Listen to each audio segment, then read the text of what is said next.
जयंती पर। जी हाँ दोस्तों, बाबा साहब भीमराव अम्बेडकर जयंती जो 14 अप्रैल को बड़े हर्षोल्लास के साथ पूरे देश में नहीं बल्कि पूरी दुनिया में मनाई जाती है। हम बात करेंगे बाबा साहब भीमराव अम्बेडकर जी के बारे में कि प्रायोगिक परीक्षा में अक्सर इन पर सवाल पूछा जाता है। प्रायोगिक परीक्षा में बाबा साहब अम्बेडकर पर कैसा कैसा सवाल, कौन सा सवाल पूछा जाएगा, इस पर हम बात करेंगे। बाबा साहब भीमराव अम्बेडकर जी का जन्म 14 अप्रैल 1891 ईस्वी में ये मध्य प्रदेश में हुआ था। बाबा साहब अम्बेडकर कोलंबिया यूनिवर्सिटी में पढ़ने के लिए गए थे। और दूसरा बात अगर कहा जाए तो प्रथम गोलमेज सम्मेलन, द्वितीय गोलमेज सम्मेलन और तृतीय गोलमेज सम्मेलन में बाबा साहब ने भाग लिया था।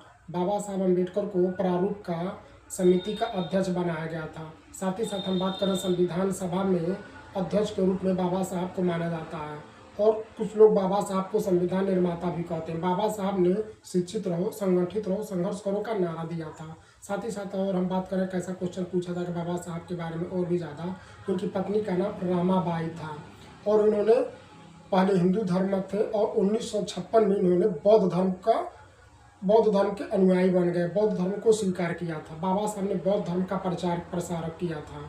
साथ ही साथ बाबा साहब के बारे में और हम बात कर रहे हैं तो भीमराव अम्बेडकर, पहले इनका नाम तो भीमराव था। अम्बेडकर की उपाधि इनको अंग्रेजों द्वारा दी गई। यह भारत के लिए एक महान नेता के रूप में माने जाते हैं। साथ ही साथ इनको भारत रत्न मरणोपरांत के बाद इनको भारत रत्न से सम्मानित किया गया था। ये भी क्वेश्चन पूछ सकता है प्रायोगिक परीक्षा में, बाबा साहब अम्बेडकर को, भीमराव अम्बेडकर को भारत रत्न कब दिया गया था? मरणोपरांत इनको भारत रत्न से सम्मानित किया गया था।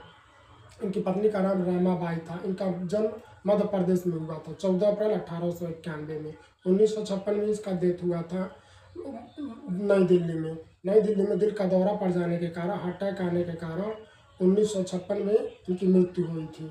बस इतना हम बात करेंगे बाबा साहब अम्बेडकर जी के बारे में।